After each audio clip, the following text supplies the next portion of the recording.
Nous célébrons aujourd'hui les 30 ans d'anniversaire de la Fondation, les 30 ans d'existence de la Fondation Cartier pour l'art contemporain, puisqu'elle a été créée en 1984. Elle était à l'origine située à Jouy-en-Josas, qui est une ville à l'extérieur de Paris.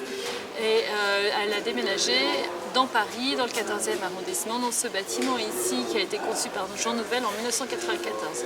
Alors l'histoire de la création de la Fondation, c'est vraiment une histoire d'amitié, une histoire de rencontre, l'histoire de la rencontre entre Alain-Dominique Perrin, qui était à l'époque président de Cartier, et l'artiste César. Alain-Dominique Perrin souhaitait créer une fondation, plutôt d'ailleurs à l'origine pour défendre les artistes contre les contrefaçons dont ils auraient pu être victimes. Et finalement, en discutant avec l'artiste César, il s'est rendu compte que ce dont avaient surtout besoin les artistes, c'était d'un lieu de présentation, un lieu qui les aide à produire leurs œuvres. Et c'est ainsi que la Fondation Cartier s'est installée au domaine du Moncel à Jouy-en-Josas, où elle est restée pendant 10 ans. À Jouy-en-Josas, il y avait donc à la fois des expositions, des ateliers d'artistes dans lesquels étaient accueillis de jeunes artistes et de jeunes critiques d'art qui pouvaient du coup rencontrer des artistes d'une autre génération. C'est ainsi que des jeunes artistes comme Jean-Michel Othoniel, qui à l'époque sortait juste de l'école, a pu rencontrer des artistes comme Raymond Hins ou César, des rencontres qui ont été déterminantes par la suite de sa carrière.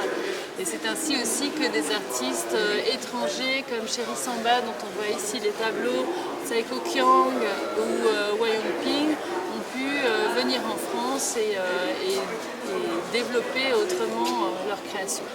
Dans cette exposition qui s'appelle donc Mémoire vive, nous avons choisi de montrer certains des fleurons de notre collection. Évidemment, nous ne pouvons pas tout montrer, il y a 1300, 1400 pièces dans la collection. C'est une petite sélection, mais une petite sélection qui va être en permanence en mouvement, puisque nous avons décidé de faire évoluer l'exposition entre mai et septembre, pendant la période de présentation, pour présenter la collection et la programmation de la Fondation Cartier au cours de ces 30 dernières années dans toute sa diversité.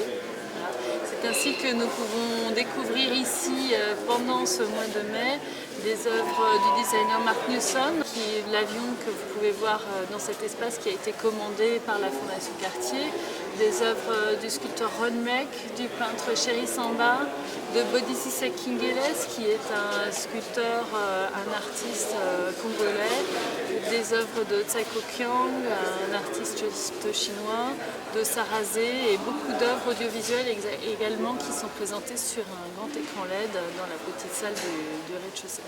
Ce paysage que vous découvrez ici au mois de mai va donc être en permanente évolution. Vous ne verrez pas la même chose si vous revenez ici au mois de juillet ou si vous revenez ici au mois de septembre, puisque chaque nouveau mois va être l'occasion de découvrir de nouvelles œuvres. Voilà, Pierrick Saurin, merci pour cette visite en images et en paroles. On se retrouve la semaine prochaine.